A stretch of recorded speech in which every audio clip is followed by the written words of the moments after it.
everyone to another episode of the Journey Through Apostolic Successions.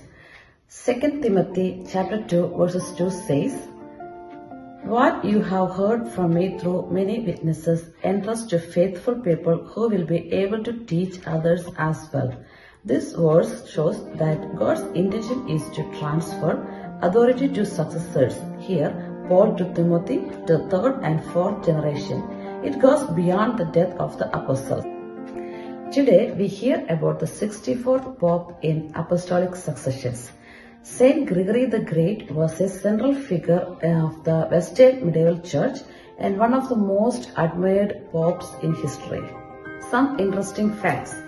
Gregory was born into a family that had already known its share of greatness. Two of his ancestors had been popes, and his father was one of the most affluent men in Rome. His great-great-grandfather was Pope Felix III, who reigned from 483 to 492. Gregory's mother, Silvia, also from a noble family. Besides his mother, two of Gregory's aunts have been canonized, so that John the deacon speaks of his education as being that of a saint among saints. His papacy began on September 2, 590 and ended on March 12, 604.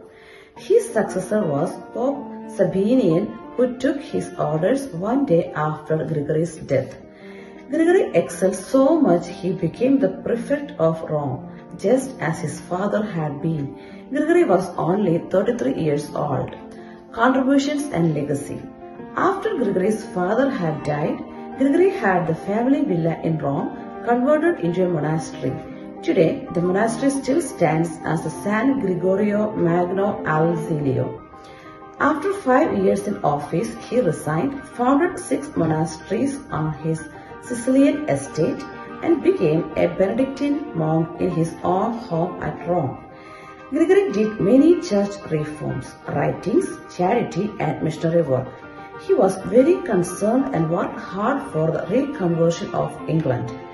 He removed unworthy priests from office, forbade taking money for many services, emptied the papal treasury to ransom prisoners of the Lombards, as well as to care for the persecuted Jews and the victims of plague and famine. He helped refine the Mass, which he loved so dearly. The Gregorian chant was named for him. He is one of 3 popes referred to as the Great.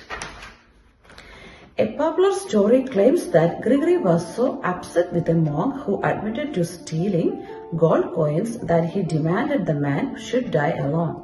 He then took the monk and his gold and had both put on a manure pile.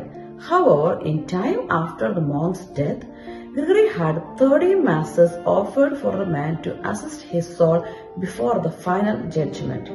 Although he was politically assertive, Gregory also displayed compassion for the underprivileged. Gregory, being the humble monk he was at heart, preferred the title of servant of the servants of God. Feast day. Pope Gregory suffered from arthritis in his last years. He died on March 12, 604 AD. He was immediately proclaimed a saint by means of popular acclaim. Saint Gregory's relics remain in St. Peter's Basilica to this day. In 1969, the Second Vatican Council moved St. Gregory's feast day from March 12 to September 3 so it would not fall during Lent. That's all for today. Thank you for listening and stay tuned for our next episode. Please like, share and spread the word to everyone around you. For Christ and for the Church, God bless you all.